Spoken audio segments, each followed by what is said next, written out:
Hello and welcome to another SciFirst MovieTalk episode.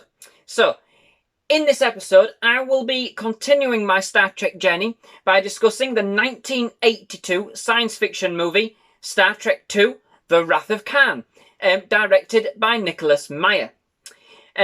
So, this is the follow-up movie to the first ever Star Trek movie, the motion picture of course, released in 1979.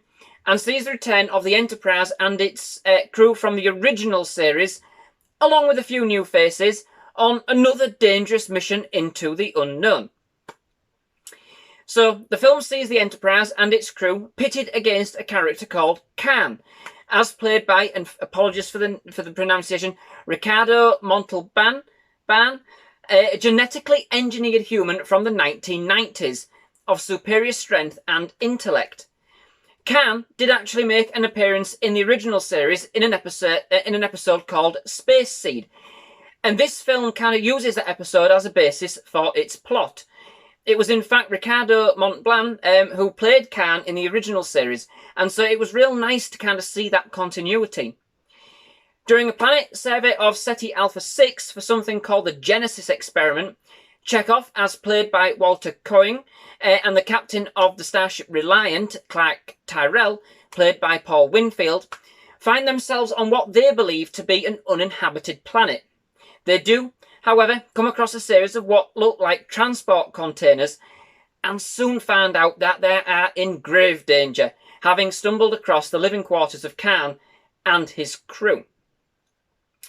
Khan had been left by Kirk, as played again by William Shatner, on a planet called Ceti Alpha 5.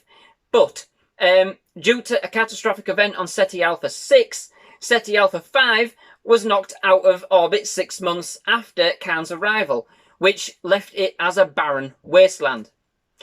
Realising that Chekhov is his ticket to Kirk, basically, Khan devises a plan to take over the Reliant and lure Captain Kirk to him.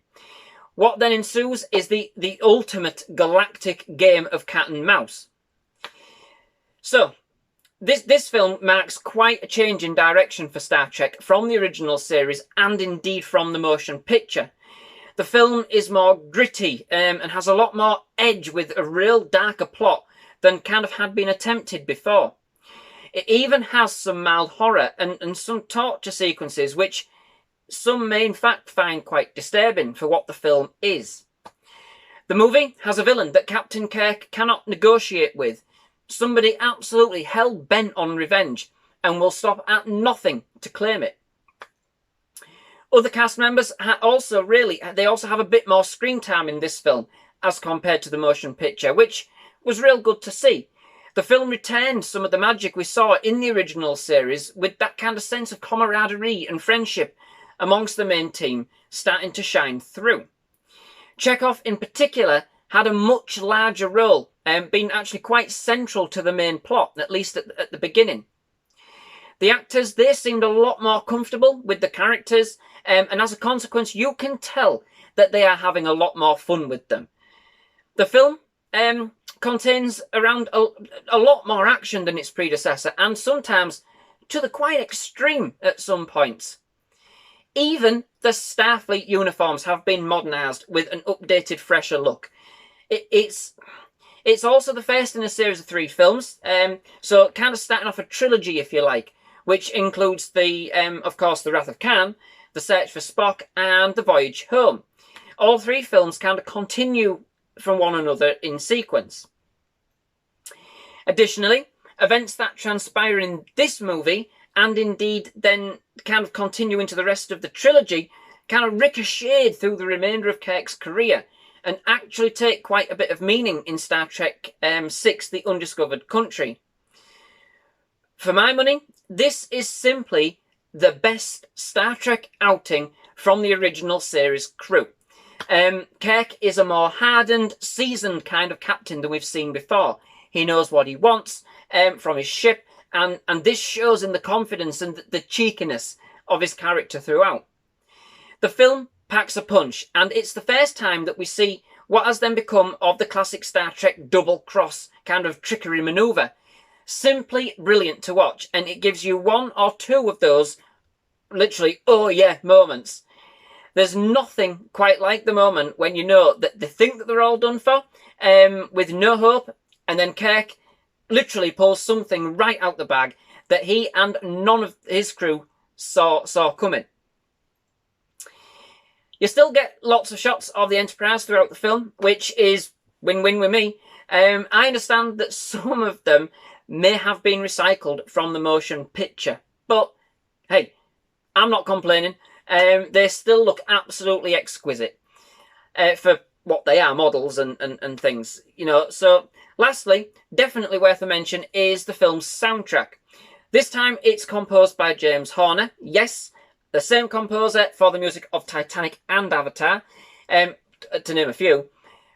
Whilst not being perhaps quite as grand and extravagant as that composed by Jerry Goldsmith for the motion picture, the compositions for The Wrath of Khan are nonetheless nothing short of amazing.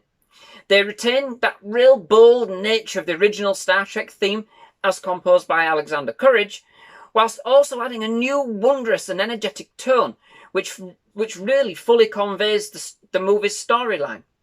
The soundtrack comes into its own when used in conjunction with the Enterprise leaving space dock for the first time in the movie, which leaves you with a real sense of wonder and awe, and basically enjoying the battle sequences which truly capture the essence of war with the resounding and catchy theme throughout. The themes they used, the ones that you certainly fill you with a real eager anticipation for what is about to come next, and are truly fitting of a Star Trek movie. I mean, so overall, yeah, pretty much this is the best Star Trek movie from the William Shatner era, with some real mind-blowing action, some fantastic characters, especially Khan, and a fantastic soundtrack to boot. Certainly one of my own personal favourites, and definitely well worth a watch or a revisit. So, that brings me to the end of this episode. Thank you very much for watching. If you like my reviews and general movie discussions, please do leave a like on this video. Please do consider hitting that subscribe button for more movie reviews, movie-related content, such as movie trailer reactions, gaming, movie game-related games, all sorts of movie-related things. But most of all, thank you very much for watching, and yeah, I do hope to see you again back at SciFirst MovieTalk very soon. Thank you, and goodbye.